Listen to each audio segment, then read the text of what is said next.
আসসালামু আলাইকুম বন্ধুরা, কেমন আছেন আপনারা?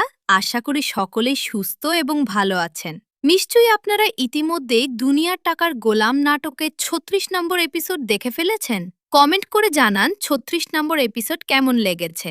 মেঘলার জীবন এখন এমন মনে এক জায়গায় দাঁড়িয়ে আছে যেখানে প্রতিটি মুহূর্ত তার জন্য সমানভাবে বিপজ্জনক এবং গুরুত্বপূর্ণ। তার শরীর দুর্বল, মন ভেঙে পড়া, চারপাশের মানুষদের আচরণ তাকে আরও বেশি মানসিক চাপে ফেলেছে। তবে এই পরিস্থিতির মধ্যেও কিন্তু তার সন্তানের অস্তিত্ব যেন একমাত্র আশার আলো হিসেবে থেকে যাচ্ছে। অন্যদিকে অনেকের চরিত্রে দেখা যাচ্ছে এক গভীর পরিবর্তন। যে মানুষটা আগে আবেগের বসে সিদ্ধান্ত নিত, এখন সে ধীরে ধীরে বাস্তবতা উপলব্ধি করতে শুরু করেছে। তার ভিতরে অপরাধবোধ, অনুশোচনা এবং দায়িত্ববোধ একসাথে কাজ করছে। মেঘলার প্রতি তার ভালোবাসা যেমন সত্য, তেমনি তার সন্তানের প্রতি দায়িত্ববোধও তো তাকে নতুন করে ভাবতে বাধ্য করছে। কিন্তু এই উপলব্ধি তার জন্য সহজ হবে না, কারণ অতীতের ভুল সিদ্ধান্ত এবং অন্যদের ষড়যন্ত্র তাকে বারবার বিভ্রান্ত করছে। পরিবারের ভেতরের ষড়যন্ত্র এই গল্পকে আরও গভীর করে তুলেছে। অনেকে চাচাচাচির আচরণ পুরো পরিস্থিতিকে আরও ভয়ঙ্কর করে তুলেছে।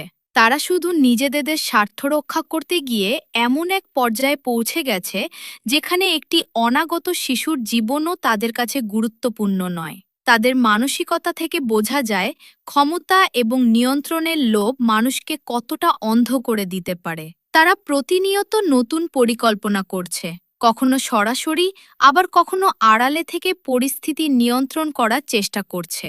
এই ষড়যন্ত্র শুধু মেঘলার বিরুদ্ধে নয়, বরং পুরো পরিবারের ভবিষ্যতের বিরুদ্ধে একটি বড় হুমকি। বৃষ্টির চরিত্র এখানে আরও জটিল হয়ে উঠেছে। তার ভেতরে এক ধরনের নিরাপত্তাহীনতা কাজ করছে। সে বুঝতে পারছে যদি মেঘলার সন্তান সত্যি অনেকের হয়, তাহলে তার জীবনে নিজের অবস্থান দুর্বল হয়ে যাবে। এই ভয় থেকেই তার মধ্যে এক ধরনের মানসিক টানাপোড়েন তৈরি হচ্ছে। ভালোবাসা, ভয় এবং ভবিষ্যতের অনিশ্চয়তা, এই তিনটি বিষয়ে তাকে একসাথে টেনে ধরেছে। তার সিদ্ধান্তগুলো এখন আর শুধুমাত্র আবেগ নির্বদ্রিত নেই, বরং স্বার্থ এবং বেঁচে থাকার লড়াইয়ের সঙ্গে জড়িয়ে গিয়েছে। রাতুল এবং ওমর খানের ভূমিকা পুরো গল্পকে আরও অন্ধকারের দিকে নিয়ে যাচ্ছে। তাদের সম্পর্ক শুধু ব্যক্তিগত শত্রুতার মধ্যে সীমাবদ্ধ নেই, বরং এটি এক ধরনের পরিকল্পিত ষড়যন্ত্রে পরিণত হয়েছে। তারা বারবার পরিস্থিতি নিজেদের পক্ষে নেওয়ার চেষ্টা করছে, কখনো তথ্য বিকৃতি করে, কখনো মানুষকে ব্যবহার করে, আবার কখনো সরাসরি হস্তক্ষেপের মাধ্যমে। তাদের লক্ষ্য শুধু অনেক এবং মেঘলাকে আলাদা রাখা নয়, বরং পুরো পরিবারকে নিয়ন্ত্রণে রাখা। এই ধরনের চরিত্রে গল্পে এক ধরনের থ্রিল এবং উত্তেজনা তৈরি করে, যা দর্শকদের আগ্রহ ধরে রাখে। হাসপাতালের ঘটনাই পুরো গল্পের মোড় ঘুরিয়ে দেওয়ার মতো একটি গুরুত্বপূর্ণ অধ্যায়। যখন মেঘলাকে চিকিৎসা না দিয়ে ফিরিয়ে দেওয়ার পরিস্থিতি তৈরি হয়, তখন সেটি শুধুমাত্র একটি চিকিৎসা ব্যবস্থার ব্যর্থতা নয়, বরং সমাজের নিম্ন স্তরের প্রতিচ্ছবি হয়ে ওঠে। পরিচয়, সামাজিক অবস্থান এবং স্বীকৃতির অভাব কিভাবে একজন মানুষের জীবনকে বিপদের মুখে ঠেলে দিতে পারে, তা এই অংশে স্পষ্ট হয়ে যায়। মেঘলার অসহায় অবস্থা দর্শকদের মনে গভীর আবেগ তৈরি করে এবং একই সাথে অনেকের অনুপস্থিতি পর কিন্তু পরিস্থিতিকে আরও নাটকীয় করে তোলে।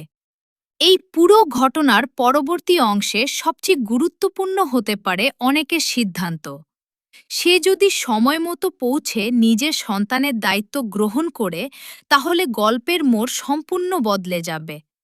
তার এই স্বীকৃতি শুধু একটি শিশুর জীবন বাঁচাবে না, বরং তার এবং মেঘলার সম্পর্ককে নতুন করে গড়ে তোলার সুযোগ তৈরি করবে।